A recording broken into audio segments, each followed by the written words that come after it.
दिनैनि दिनाव जे बिटिआर जे सुक्ति खालामनाय बे बिथिङाव सारा रायजो राजानि सिगाङाव फोरमायगोन आरो मेसेज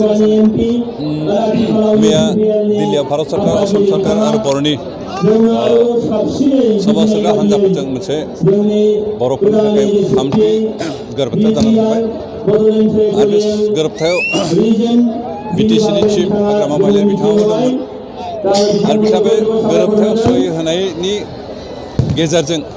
गाव 2003 मायथाइयाव गायसननाय बिटिसिखौ फुनानै बेवहाय अल बर' एनडिएफबि पिपिएल आरो पिपल्स एक्सन कमिटिखौ गोदान फुलि गायसननो थाखाय खाबु होबाय आरो बे फुलियानो जाबाय बिटिआर बर'लेण्ड टेरिटरियेल रिजन आरो बे बेबस्थाया दिनै बर'फोरनि मोनसे गोदान मुगा बानायदों मानोना बे जि गोरोबथा बे गोरोबथाया शान्ति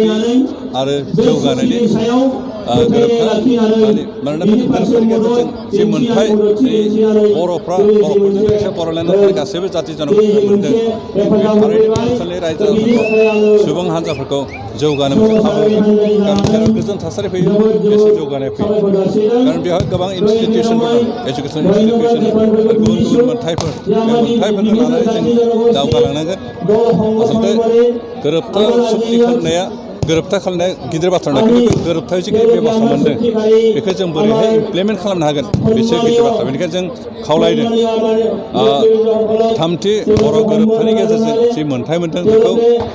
इमप्लिमेन्ट खालामनो थाखाय जों गासैबो बर'नि संगठन बर'नि रायजो राजा बर'नि इन्टेलेक्चुवेल लोगोसे बर'फोरजों लोगोसे रायजो जानाय गुबुन गुबुन जाथि जनजातिनि दैदेनगिरिफोर जाहाथे बाहागो लाफायो बाहागो लानानै जोंनि ओनसोलखौ जोंनि जायगाखौ जोंनि रायजो राजाखौ जौगासार खालामनो हायो बेनि थाखाय जों सापर्ट होनो नाजानाय दिनैनि दिनाव जे बिटिआर मोननायाव जे गफुर हालामनि सुबुंफोरा जे गोजोननायखौ फोरमायाखै बे बिथिङाव सारा मा बुङो आसलथे गफुर ओनसोल थारमाने बिश्वनाथ जिल्ला बे ओनसोलाबो बर'लेण्डआव हाबगोन कारण बेखौ थिग खालामनो थाखाय मोनसे कमिसन दाखाबाय दा बे बाथ्राखौ सनितपुर आनडिभाइडेड जितु सनितपुर रायजो राजाफ्रा गोबाङानो बुजियाखै आरो बुजियाखै बे रेटनायखौ दिन्थिदों खिन्थु जों बुंदों जे सनितपुर अन्तत गहपुरहालागै बे बर'लेण्डआव बेनि थाखाय इटिमेट कमिसन बानायनाय थिग खालामखाबाय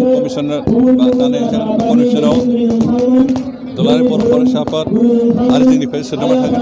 आसाम सरकारनिफ्राय सासे भारत सरकारनिफ्राय सोद्रोमा थागोन बे गासैबो एरियाफोरखौ नायनानै बेनि सायाव रिपर्ट बानायगोन दा बे रिपर्टनि सायावनो